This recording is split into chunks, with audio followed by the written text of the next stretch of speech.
ভারতীয় রেল একটি বিজ্ঞপ্তিতে জানিয়েছেন যে উত্তর মধ্য রেলওয়ের প্রয়াগরাজ ডিভিশনে প্রয়াগরাজ থেকে পণ্ডিত দীনদয়াল উপাধ্যায় শাখায় বিশেষ উন্নয়নমূলক কাজের জন্য আগামী 16ই ফেব্রুয়ারি পর্যন্ত বেশ কিছু ট্রেনের যাত্রাপথ পরিবর্তিত হবে। সেগুলি হল 12496 কলকাতা বিকানির প্রতাপ সুপারফাস্ট এক্সপ্রেস, যার যাত্রা শুরুর তারিখ 9ই ফেব্রুয়ারি 2024। সেই ট্রেনটি পণ্ডিত দীনদয়াল উপাধ্যায় মির্জাপুর প্রয়াগরাজ জংশন স্টেশনের পরিবর্তে পণ্ডিত দীনদয়াল উপাধ্যায় বারাণসী প্রয়াগরাজ রামবাগ প্রয়াগরাজ জংশন স্টেশন হয়ে চলবে।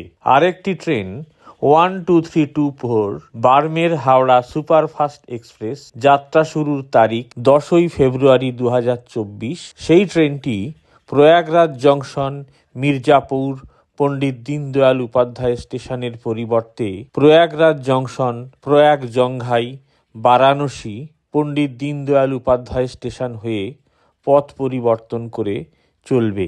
12379 শিয়ালদা অমৃতসর জালিয়ানাওয়ালাবাগ এক্সপ্রেস, যার যাত্রা শুরুর তারিখ 9ই ফেব্রুয়ারি 2024। সেই ট্রেনটি পণ্ডিত দীনদয়াল উপাধ্যায় মির্জাপুর প্রয়াগরাজ জংশন কানপুর সেন্ট্রাল স্টেশনের পরিবর্তে পণ্ডিত দীনদয়াল উপাধ্যায় লখনৌ কানপুর সেন্ট্রাল স্টেশন হয়ে পথ পরিবর্তন করে চলবে। আরও একটি ট্রেন 12380 অমৃতসর শিয়ালদা জালিয়ানাওয়ালাবাগ এক্সপ্রেস, যাত্রা শুরুর তারিখ 11ই ফেব্রুয়ারি 2024। ট্রেনটি কানপুর সেন্ট্রাল প্রয়াগরাজ জংশন মির্জাপুর পণ্ডিত দীনদয়াল উপাধ্যায় স্টেশনের পরিবর্তে কানপুর সেন্ট্রাল লখনৌ পণ্ডিত দীনদয়াল উপাধ্যায় স্টেশন হয়ে পথ পরিবর্তন করে চলবে। সেই জন্য যাত্রীদের স্টেশনের পাবলিক অ্যাড্রেস সিস্টেম অনুসরণ করতে অনুরোধ করা হয়েছে।